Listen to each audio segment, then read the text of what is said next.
Coming up next on the Conscious Courage podcast. With these pivotal moments and realizations, what made you, if not these here, any other areas, seek the help and begin your journey towards healing and recovery?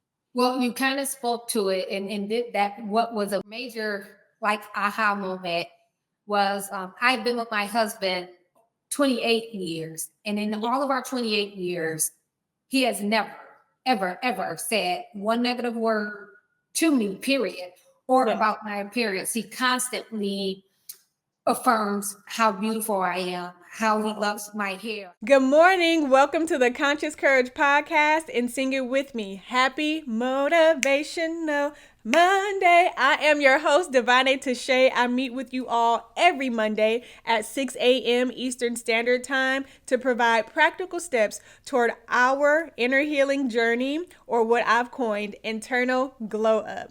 Whether you're here as a first-time listener or returning, thank you for tuning in. The team and I are grateful to every subscriber via YouTube and every listener via Apple Podcasts, Amazon Music, Google Podcasts, as well as Spotify. With a special shout out to all of our IGU babes keeping up with us on social media on all platforms at CC Podcast with DT. Y'all are locked in and we are too hyped to have you here, all right? Now, ensure to listen on through so you can receive those practical steps as well as any announcements that we may have. Let's dive on into today's episode. Good morning, good morning, good morning. Welcome to the Conscious Courage podcast and happy Sing It With Me Motivational Monday. I am your host, Davone'a. I bring you new content every single Monday, 6 a.m. Eastern Standard Time via YouTube or all audio streaming platforms at Amazon Music, Apple Podcasts, Google Podcasts, and Spotify, as well as where you can find me. But a lot of those details were given in the introduction. Just in case you skipped through, I wanted to make sure I shared that information. You can also follow us on social media at CC Podcast with DT. But enough of the podcast, enough of me. Let's dive into today's episode. So the month of September is all about overcoming addiction, triumphing over addiction. And so on today, we have in this bonus clip a special session with Mrs. Nifiah Reed, and we will deep dive into everything that she has triumphed over, and not just her, but her family and all of her winnings right now. So with that being said, here's a little bit about Mrs. Reed. Growing up in an environment affected by addiction presented daunting challenges, but our guest speaker has profound strength and resilience. From a young age, she understood the gravity of her situation that we will unpack during this episode that led her conscious decision to break the cycle. Despite being a teen parent and facing harsh judgments, she turned her focus toward her husband of 26 years now, their children, and determined to provide a better life. Against all odds, she graduated with honors, pursued higher education, and built a successful career in healthcare and entrepreneurship. Her journey of growth and self-discovery was shaped by overcoming deep-seated trauma and seeking help through therapy and her deep relationship with God. She learned to let go of the past while embracing emotional intelligence and find solace in faith. Her professional expertise includes a certification as a peer recovery coach, a trained community health worker and healthcare provider for nearly 2 decades, and we cannot exclude her lifestyle living practice called Living Truth. She has worked with many individuals with substance use disorders and currently works with those experiencing food addiction. Her training as a lifestyle medicine practitioner also marks her uniquely qualified to provide input in this mini series on addiction. Y'all, I have too many words here, okay? Simply state, she is qualified to be here today. That's what I was saying with all 17,000 of those words. Our lived experience, y'all, is the most valuable qualification of them all, underscoring the importance of empathy and personal connection in supporting others on their journey to recovery. Ladies and gentlemen, I present to you Mrs. Nifiah Reed. Thank you for that beautiful, beautiful introduction. I am qualified. As you said, I've been in healthcare for over 20 years. I am actually trained at the terminal level, the highest level you can go in nursing. Uh, so I've been doing this a long time. And actually, the peer recovery part and the community health worker, that came well after, as I started to learn and understand what the community needed. So, and will you expound a little bit on that then? What is that peer community? a peer recovery coach is an individual who is trained to help those who suffer addictions. So, and that certification or training was focused solely on those with substance use disorders. And in order to get that, you have to have a lived experience. They won't just give it to anybody. You have to have a lived experience in order to qualify to even train for that. And that's super good and touches on why I wanted to expand the podcast to not just me giving information when I can speak to what I'm reading and what I'm researching, but I can't speak to all of the grit that it takes to overcome whatever that X addiction is. So that's good on that program. Like, look, not anybody could just walk on in here and get this and do this. So speaking of SUDS, there is some information that you provide. I want to ensure that I get that read for the listeners and the viewers before we deep dive into our conversation. And that is the family unit is the primary source of attachment, nurturing, and socialization for humans in our current society. Substance use disorders and its impact, also known as SUDS, on the family and individual family members merits attention. Every individual in the family is affected differently by the individual using substances, including but not limited to having unmet development needs, impaired attachment, economic hardship, legal problems, emotional distress, and sometimes violence being portrayed against him or her.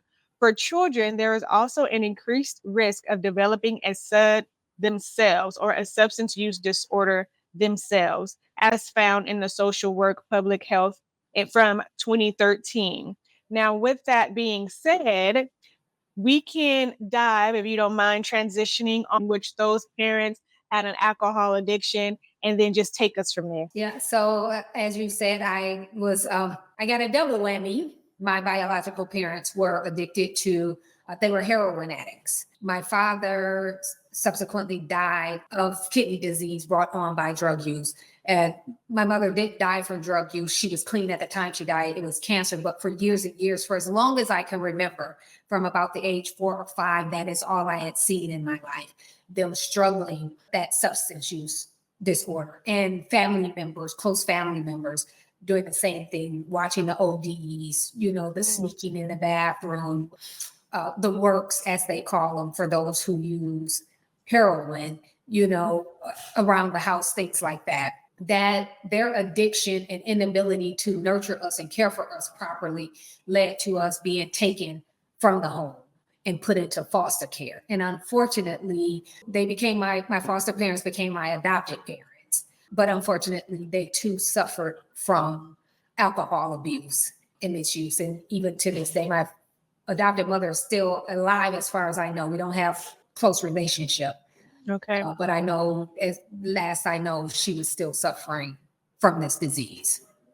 Understood. And I'm sorry to hear that. And about the loss of your parents. And I know you shared, and I don't know if you want to unpack it here or as we continue to communicate, but that your brother succumbed to his substance use. Yeah, he ultimately passed away from addiction. And it was addiction. It's all substance use disorder, but addiction to narcotics and opioids. So he overdosed and died from that at 40 years old. So it's really tough. All of these individuals died at very young ages from a disease that's so very difficult to deal with. And it is such a stigma. It's something that we never really want to talk about. We always want to hide. We don't seek the right help for it.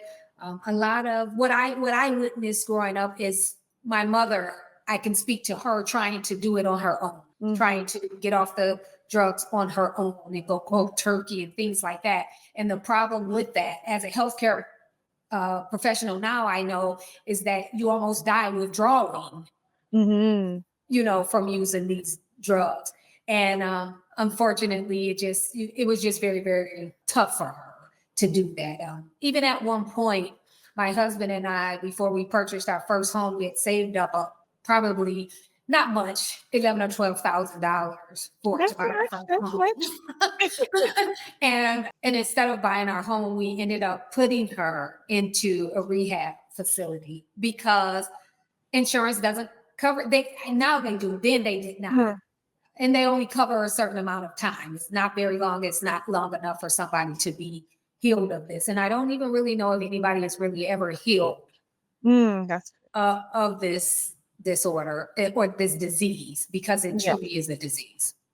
That is so good. And $11,000 to $12,000. Listen, y'all winning. What do they say? I think at least the current statistic. I don't know what the statistic back then was, but the current statistic is like maybe the average American may have like $400. If that was years ago. That was so back. That's why I'm like, it took us like 10 years.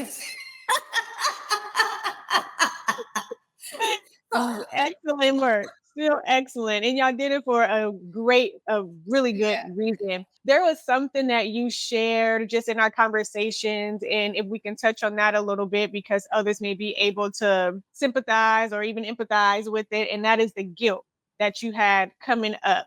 You want to elaborate? As I stated, I lost my parents. I've lost my brothers, all to this horrible, horrible disease. And I have always felt guilty because I could not help them. I didn't know how to help them. Of course, as a child, you don't know what to do for your parents. You're doing what you're told to do. Yeah. But you do understand that what's going on around you is wrong and something needs to be done about it. And so I've always felt that guilt that because I couldn't do anything about it. Once I got older, I did what I could, but then they still passed away. And so it does become such a heavy burden. And my little brother, who died at 40 on his floor, I wasn't there. And so for years, I've held on to, I wasn't there. And maybe I could have helped him. Maybe I could have saved him. Now I know better after getting help myself, going through therapy and things like that, that's not the case. And it's not my fault that they went through these issues. And it's not my fault that they passed away, but you do feel a lot of guilt in it that you couldn't do more. You couldn't save your family. Yes. Oh, wow. Thank you for sharing that. And I know that will just be a moment that will resonate with some who view and or listen. And my condolences to you, as well as those who are listening. And also just want to underscore that it isn't your fault. Take that away if you don't take anything else away. Now, you provided a lot of notes, and I wanted to make sure, like, I'm not sitting here reading them verbatim, but that I still pulled out some information that you highlighted before deep diving or getting lost in just casual conversation. One of those excerpts is that, unfortunately, each of you you being your siblings, were negatively affected growing up with your parents, as well as the adoptive parents that were addicts. And as we've mentioned, your brother who has since passed on, and you never had the desire for illicit substance use. However, you did yourself succumb to the feel-good feelings that you got from eating sugar, as well as other decadent foods. And that is because the brain receptors react to sugar just as they do to cocaine or heroin. When eating sugar or doing anything that you perceive as good while experiencing it, you get dopamine, which is our feel-good hormone that's released, and hence the addiction that you experience with eating the sugary or decadent foods. So can you share a little bit about your experiences and even how your childhood experience then transitioned to your own interaction with addiction? in the area of food? I am so glad that you posed that question that way, because it will allow me to shine a better light on the subject. So individuals who grow up in homes where there is addiction, abuse, any type of negative thing, it is projected on the children, and you are more at risk. Honest to goodness, I can't say for sure if my mom used drugs when she was pregnant with me, but I believe that she did with my brothers, who are twins, and they did have some effects of that. And then again, as they grew up, they did have the desire for the illicit things, which is, psychologically what happens. For me, I think maybe in that childlike brain of mine, it just held on to that's bad, that's bad, that's bad. Don't do that. But then I found a substitute that was just as bad. So this is a two-part thing. I never used any illicit drugs in my life, never smoked a cigarette, never tried marijuana, none of that. However, what happened is, as a child, I don't know if I said this already, we were homeless, we were hungry, we were shiftless. So a lot of the things that other children had access to, good food, treats, candy, goodies, things like that, we never had access to. And so as soon as I could get access to that, that was my desire. Oh, I want McDonald's. I want these candy bars. I want these chips that I could never have before. Now I can afford those. I can buy these things myself. And so I bought I would get as much as I could. Yeah. It's me being addicted to food, to sugar. And I am a recovering food addict. I did not escape the addiction. I was just addicted to something that here in the US, we don't consider illegal or troublesome at all, when it truly is. Yes, it's very troublesome and detrimental to our health. So I was addicted to food and to sugar, which this kind of the same thing happens to your body and your brain. So when you're addicted to sugar, as you were sharing the information, as you're eating sugar, you're getting dopamine hits, you're getting all those feel-good hormones, and you want more. That is the same exact thing that happens if you are a drug or alcohol abuser. Same exact thing. Yes. I'm just not going to go to jail for it, but I could die from it in the same way. Yes. So that's what has led me here to living truth. And that is living an intentional life of vitality through nutrition, because for years, I ate nothing but candy and junk. Nothing of substance. I shared in my notes, you all can't see it, but I was that individual who would go to McDonald's, order 2 to 4 cheeseburgers, a large fry, and a pop, eat it in my car, throw the trash away, roll all my windows down, and drive home. I knew that's what I was, and I was doing that regularly. I would have candy in my nightstand drawers. I would eat candy for days. Not a solid vegetable, not a piece of meat, nothing. So again, I did not escape the addiction. I just went a different way with it. So I too was heavily affected by an addiction. It was just a food addiction and not considered illegal, but it is detrimental to your health. Oh my goodness. Thank you for that. So in this month, I have a couple of people that will come on, I have 2, but y'all's story is so good, and it's different in what the addiction was, but it's still at the root addiction. And then at the end of the year, I have a segment that's about accomplishing our goals, where there's someone who also had a food addiction, and she's on her journey to weight loss. And she's going to come on and share her story. So this is just such a beautiful moment, and listening to you, and I'm thinking about the podcast overall and seeing how everything is intertwining. So I'm grateful again for you to come on here and share your story and be a part of that puzzle piece to the overall puzzle of really getting information out with the hopes that someone will be delivered, saved, or just get the information and the courage to take the right step toward healing, toward recovery, toward whatever else that they need. So thank you, thank you, thank you. This is so much bigger than us. It is. And I would just like to say, I didn't seeing everybody die around me. I didn't want to die. I don't want to die. I have great faith, and my Bible tells me that God has long life in store for me. But I can do things against that, or I can do things for that. And so, like I said, changing what I was putting in my body, coming out of that addiction, like your guest that you're going to have later on, I was overweight. I was diagnosed with prediabetes, high cholesterol, migraines, some other stuff. And again, as a healthcare provider, treating patients, I'm standing on one side of the exam table, pretty much wagging my finger. You need to do this. You need to do that. You're going to die soon, blah, blah, blah. When I was sicker than them in some cases. Mm. And so I was being a hypocrite. Yeah. And I did. I stepped away. I stepped away and said, until you heal yourself, don't you dare tell anybody else what they should do. And that's what I did. Now, with you saying that, there was a note you mentioned that you went to the doctor and you were seeking treatment, and really the only thing they had to offer was prescription. And that was it. And so then you turn your journey and you looked at, or you were a vegan for, I want to say it was from 2016 to 2019, but correct me if my dates are wrong. And then you transitioned because you realized, that's not it. And then you went into the whole plant. Mm-hmm. That's correct. All right. So I was reading. I read. You did your homework. You did your homework. So as I stated, I was very sick myself. My A1C, and that is the number that they look at to diagnose you with diabetes or prediabetes. Okay. And I was right at the borderline of diabetes, which would be type 2 diabetes, right there. So I'm like, hey, what do I do? How do I fix this? And so with cholesterol, I'm like, okay, that's, the meat, the oils, things like that, the cheese, cut that out. So I did all of that, cut out all the meat, the eggs, the cheese, all of that. But everything I loved is vegan.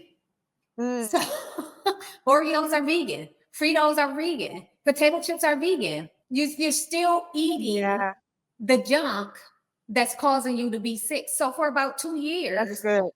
I did that. But then when I went back for my exam, my number had bumped up. And I'm like, this is bad. I got one. Yeah. And then I'm type 2 diabetic. And I'm asking my doctor, what do we do? And she just wants to give me medication. And I'm like, you've been treating me for years. I don't take any prescriptions. I don't care what's going on. And so I did have to fire her because she was not helping me. She didn't give me the option of, how about you change your diet? None of that. Let's write the script. And so I said, okay, this is not working. I had to do my own research and figure out that a vegan diet is still not very healthy for you. You have to eat good food that's going to fuel your body. And I started researching that. And that was whole food, plant-based. So right now, I don't consume excessive salt, oils, and sugar, if any at all. And I eat all plants and vegetables. Reversed my numbers, lost about 20 to 25 pounds. I'm literally in the best shape of my life. Super high energy. What was most important for me, especially with me advancing in healthcare and being an academic, is my memory. Sugar really affects your memory bad. It affects our brain so bad. And so when I start to lose my memory before I switched, and when it started to come back and I could recall better, I could write better, I could speak better, I said, oh, there is something to this. It does really work. When my joints were not hurting anymore. Prior to this, I couldn't even run, I wouldn't even say a quarter of a mile. Now I run 5Ks every day just for fun. Literally every day for fun. So, but that's the benefit of releasing the things that are holding on to you, that is killing you, and picking up the things that are healing you. So that is so amazing. Oh my, so even breaking down the sugary foods, like I just learned this year that bread breaks down to sugar. I had no idea, and I love bread. I was like, since when? That's a lie. I don't receive that. But it may tie into, I don't have the best memory. Like my family, they will look at me like, girl, like what's going on up here? And I'm like, I don't know. I just don't remember. I don't know. So maybe I should do some looking into that. If you consume a lot of sugar, not carbs, because carbs need to be about 70% of your diet, believe it or not. And you can eat your bread but you want to make sure you're reading the labels, and it doesn't have a high content of sugar in it. I make my own bread. I cook all of my own food. Apart, what I didn't tell you is to heal myself. I became a plant-based chef so I can relearn how to cook. So when you are addicted to anything, you have to relearn how to think and what to do. Oh, that's I know how to cook. Oh, I can cook you the best Thanksgiving. I've always been a good cook. Yeah. But I had to learn how to cook so that I could live. Ooh, that's the word. We got to put that on a t-shirt. Learn how to cook so that you can live. Hey. You can create a cookbook, and that's the title. There you go. Okay. That's it. Thank you. You're welcome. I need my royalties though. We gotta go to right. Look, maybe the cookbook will sponsor a podcast. Yeah. That's it. We working, y'all. We work. Right. Speaking of working, so Miss Nifiah and our worlds have been intertwined unbeknownst to us. Let me tell y'all, we met in the 7-figure podcast course that we're both in, just to realize that we're also in a mentor coaching course together. And in addition to that, we were in the same state for a networking event, literally all within like a month within each other, like from the time that we were in that state until the time we met. And who would have known? Like, so this is God ordained. That is so funny. It's so good. So good. My mic is trying to run away. Ad break. Are you seeking an electrifying speaker to ignite transformation in your audience? Well, look no further. Hi, I'm Davone'a Touche, real estate investor, Air Force veteran, and host of the Conscious Courage podcast, where new episodes are released every Monday, 6 a.m. Eastern Standard Time via YouTube and all streaming audio platforms. I specialize in delivering impactful keynote speeches that inspire change and elevate your minds. Whether it's a virtual gathering or an in-person event, I bring passion, expertise, and a unique delivery to every arena or every environment that I'm in. Let's captivate your audience together and create an unforgettable experience. Contact me today to book your next event, and let's embark on this journey of transformation, or let's get all of your attendees on this journey toward internal glow up. You can book me via my website by going to www.davoneatouche.com. I'll spell that for you. It is www.DAV as in Victor, ONEATASHAE.com. I look forward to connecting with you. Take care. Another note that you had highlighted is that when people think about substance use disorder, we immediately think only of the illicit drugs and or alcohol, which we've spoken to, and that we have not previously conceived food as an addiction. But food is a substance, and you can become addicted to it. When you were always irritable and tired, and you began to lose your memory, as you spoke about, when you previously could not remember things back to your youth. And then you gained excessive weight and you couldn't fit into any of the clothes, and you kept having to go up in sizes. So that was a reality check for you, mixed in with, you said you shared a photo that you took with the Senators of Michigan. And that was another aha moment for you, in addition to what I just mentioned. In concluding, I was going to say in addition again, but with these pivotal moments and realizations, what made you, if not these here, any other areas, seek the help and begin your journey towards healing and recovery? Well, you kind of spoke to it, and that what was a major aha moment was I've been with my husband 28 years, and in all of our 28 years, he has never, ever said one negative word to me, period, or about my appearance. He constantly affirms how beautiful I am, how he loves my hair, how constantly. And so I, as you mentioned, I was up in Lansing, the capital of Michigan, and we were doing some nurse practitioner things, and we were trying to get a bill passed. And so we were working with the senators, and I had taken a picture. I had probably at that point gained about 15 pounds. But this is the thing about addiction. You don't know you're in trouble until it's way too late. And so I had taken this picture. I'm super excited to be a part of making this change for nurse practitioners in Michigan, to take the pictures with the senators. That's going to be all in the newspaper and all of that. Right. And so I go to show my husband the picture, and his pet name for me is Bunny. And he goes, Bunny, look at your stomach. And all the years we have been together, never, ever had he said. And so I'm like, it took me back for him. I'm like, what? Look at my stomach. And so I'm like, wait a minute. You know, the attitude comes out. Let me look at this picture. And so I looked at the picture, and not until he said that did I even recognize how much weight I had gained. And I was so embarrassed. And that excitement immediately went to shame. Like, oh my God, this picture is going to be all in the newspapers. It's going to be all on the website. Oh my God, I have to do something.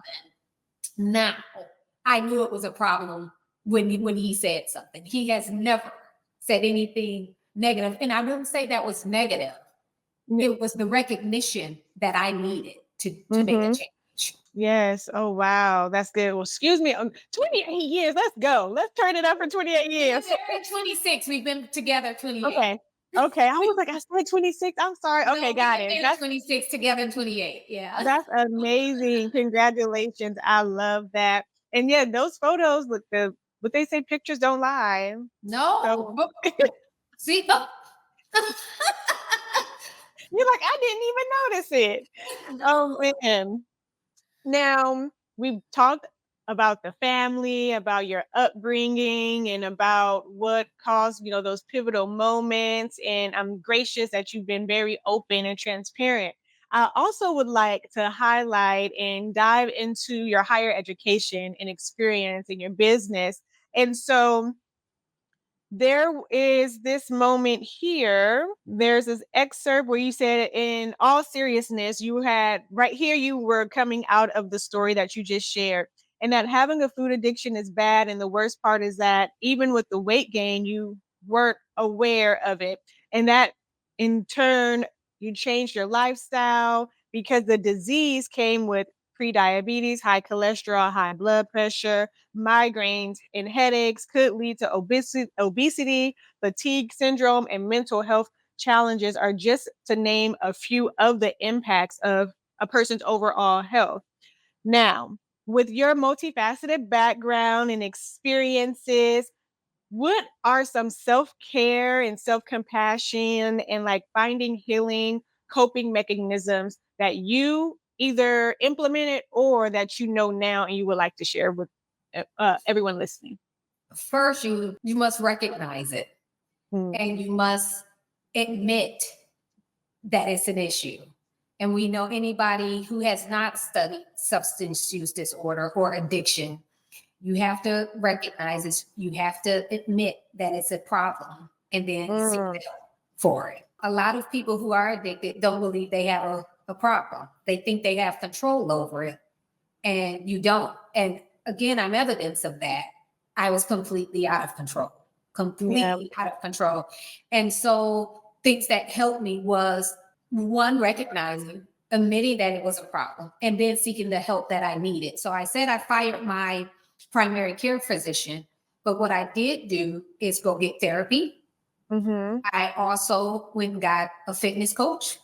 Okay. I also went and got help from someone in the plant-based, who is also now another one of my coaches with my business in the plant-based arena, who had been doing this for years, to help me. So I went and sought out the help. I invested in myself. So just as you invest in that thing that's hurting you, drugs or food or whatever it may be, to invest in yourself and getting the help. So that's what I would give to the community that's listening. Go get the help. How do you find the strength to get, like, if you don't, like, my question is, how do you recognize and go ahead and accept that you have a problem if they won't recognize and accept that they have the problem? Like, so how would you work with someone that comes to you? Well, someone who comes to me, it's a mindset change. So it's a lot of work. It's not easy. It's not a snap of the finger and you're going to be healed. It's a lot of mindset change. Mhm. You're dealing, it's a lot of work.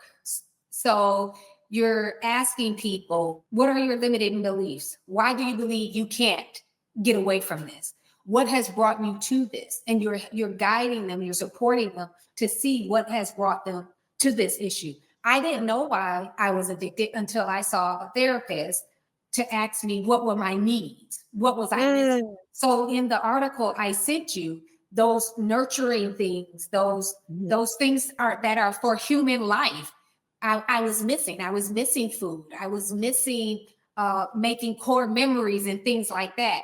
So I gravitated to food to make me feel good about myself. So anyone who would come to me, I am going to dig deep and see, what are you missing? Where do you need help? And I would support them in getting that help. But to be honest, I can guide and direct and give all of the resources I have, but they have to want it. So you have to want it. I wanted to live. I say that constantly.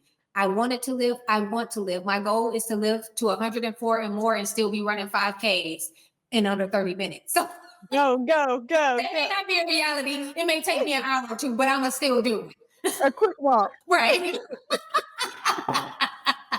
That is so good. When when you're looking at life insurance, they have us project all the way out to 121. So that's our age, 121, and Lacy spent longer. That is funny. Okay.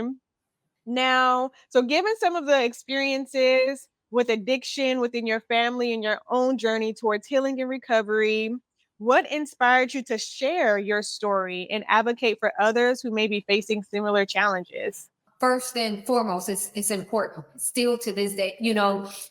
We think we're the only ones. When we're in the midst of an issue, a challenge, you feel like I'm the only one. And it's so many people out here who are going through the same thing. So I thought that it was important to share that you're not the only one, that someone else is going through this. And I should not, but I joke sometimes and say, well, who still uses crack cocaine? That's just dumb. But people do. And it's not a laughing matter. But, you would think, okay, this is 40 years ago, 30, 40 years ago, that's a fad. It's not a fad. People still struggle from substance use disorder, even today. And so I just thought it was important to share my story so people would know that they're not alone, that there is help out here. There's so many resources. And having gone through this and taking over half of my life to heal from it, I'm nearly 50, and it took me more than half of my life to heal from everything that I saw, everything that I experienced. My parents ODing on the floor, my other family members ODing in front of children who are 5, 6, 7 years old. And, seeing the drug paraphernalia around, being looked over. And then what I felt was my parents, and I always blame my mother because my father was deceased at the time. I always felt she chose drugs over her children. And as a mother myself, there is nothing in this world I would choose over my children. So I didn't understand that until I was in higher education, how much of a disease this was and how it really overtakes you. And so you can't, you're not rational in your actions or your thinking. And it's, I had a lot of unforgiveness for my parents overall, because I'm like, how would you let your children suffer like this so that you can get high, not knowing how horribly it affects your mind and your ability to make good decisions. It takes control. It's almost like you're out of control. Completely. And the brain just takes over. Wow. Now, on the area of unforgiveness, where are you at with that now? We're going to touch on that, sis. Oh, we're good now. Yeah, we're good. Okay. We're good now. But that took some time too. And I don't know how deep you want me to go into this. My grandfather was a world-renowned pastor. World-renowned. All of my uncles were ministers. And several of them died of drug addiction. And so being raised in the church, you're saying one thing, but you're doing something else. Not the grandfather, but we're raised in the church. He's this world-renowned pastor. And my dad sang in a choir and all of this. So again, as a child, when you don't know better, you're asking, well, where's this God y'all singing about? And y'all jumping up and down, where is he? Because I'm suffering. And even with my adopted parents, we went to whatever church was open or whatever church programs. It was nothing consistent. But around 16, I was a teen mom. You shared that. I found out for myself. Yeah. I knew that I needed something else. That all of this that happened around me, y'all about to take me out, or I'm going to take myself out. And so I found God myself. And so just building a relationship with God and understanding how much he loves me, even in all of the stuff. If we just told my story, and it's deeper than that. We just don't have enough time. We'll write a book about it. And we'll let you got another book coming. We'll let you do the forward on it. Let's work. Right. And so realizing again as an adult, when I can make better decisions, that God has had his hand on me this whole time. I was homeless. Then I built a home. I was hungry. Now I feed the homeless. Yes. God has had his hand on me. And so I learned him and strengthened my relationship with him myself. And so I understood that anything I need from God, he is not going to give me unless I have forgiveness in my heart. But it took me half of my life to learn these lessons. And so, I had to release it. And I just had to say, Lord, I know everything worked together for my good. Everything. Yes. It was ugly, it was dark, it was nasty, but it all worked for my good. But oh my gosh, like I literally had chills. Like I still have them. You can't touch me, but I'll touch myself when I have goosebumps. And what I thought about is I've been reading Exodus, and I was reading when God told Moses to go to Pharaoh.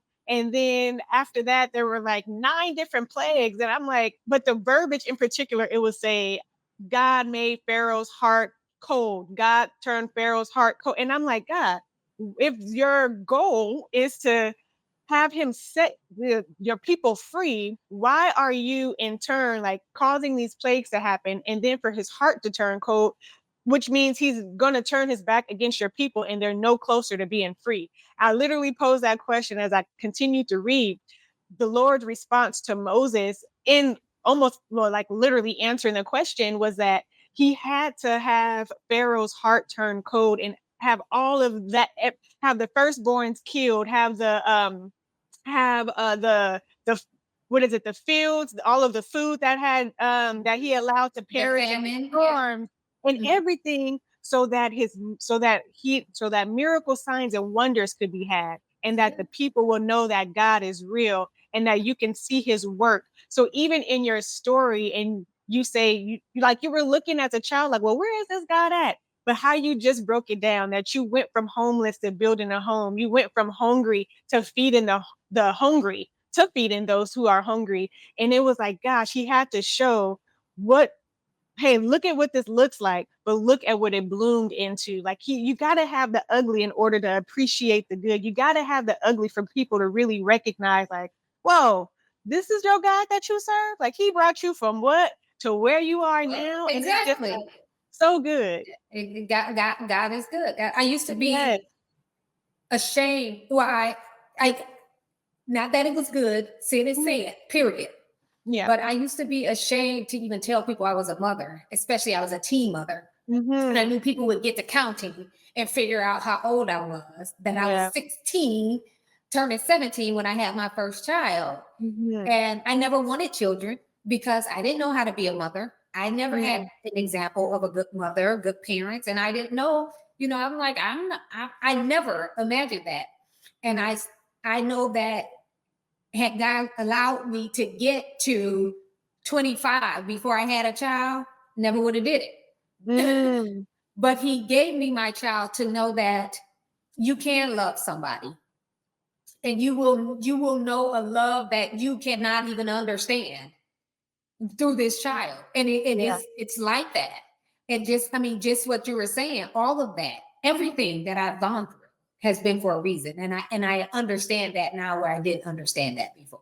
For his miracle signs and wonders to show up and for you to be a walking testimony, for us to be here. You're going to share this story. It's going to bless so many people. I'm already proclaiming it. I know it. I done felt all sorts of feels. I hope Yes. it's beneficial to somebody. One little thing, I hope so. Yes, ma'am. It will be. This is my final question before I turn it over to you for any parting words and or to share your social media and everything else. And that is your story of resilience and overcoming adversity is extremely inspiring. What message of hope or encouragement would you like to share with others who may be struggling with addiction or facing similar challenges that your loved ones experience? First, I would say don't give up. Don't ever give up. Seek God. I am a believer, y'all. So I'm going to point you to God every time, every single time. Seek God for help. Ask him for the wisdom.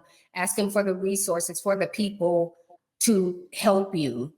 If you are suffering, if you're listening to this and you're suffering an addiction, whether it's drugs, alcohol, or food, seek help. Reach out. You can reach out to me. We'll share information. And if I can't help you, I have so many resources to help you. You can do it. It's not you.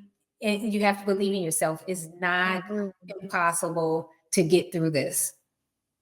So good. Thank you. And speaking of people reaching out to you, where can they find you? Social media, websites, where's it at? Give us all the good. So again, I am Nifiah Reed, CEO and owner of Live in Truth, where we encourage people to live an intentional life of vitality through nutrition. I always say nutrition, but nutrition is just the foundation. Food is only a foundation. You have to make sure your environment is well, your mental health is well, your circle is good. You can find me on Instagram at living.truth, on Facebook at Living Truth. I also have a podcast, Living Truth Podcast with Nifiah. You can find me on YouTube and all platforms where you listen to your podcast. My website is www.livingtruth.org. If you look up Living Truth, you'll find me.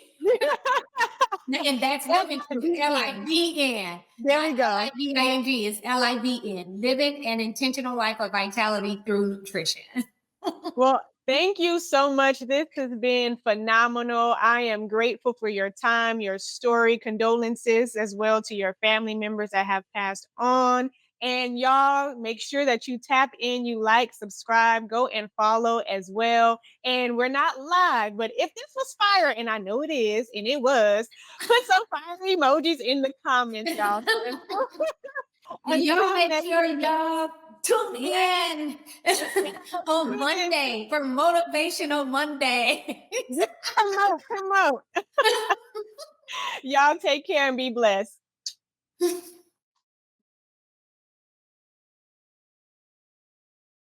Disclaimer: as a content creator with a background in psychology and ongoing studies, it's imperative that I note and clarify that I am not a licensed professional. The videos and podcasts I produce are intended for educational, entertainment, and transformational purposes only. While I strive to provide accurate information and insights, it's essential to consult with a licensed mental health clinician or a licensed mental health professional for clinical perspectives and personalized advice tailored to your specific needs. Your mental well-being is of the utmost importance to me, and seeking guidance from a qualified provider is encouraged for any concerns or issues that you may be experiencing.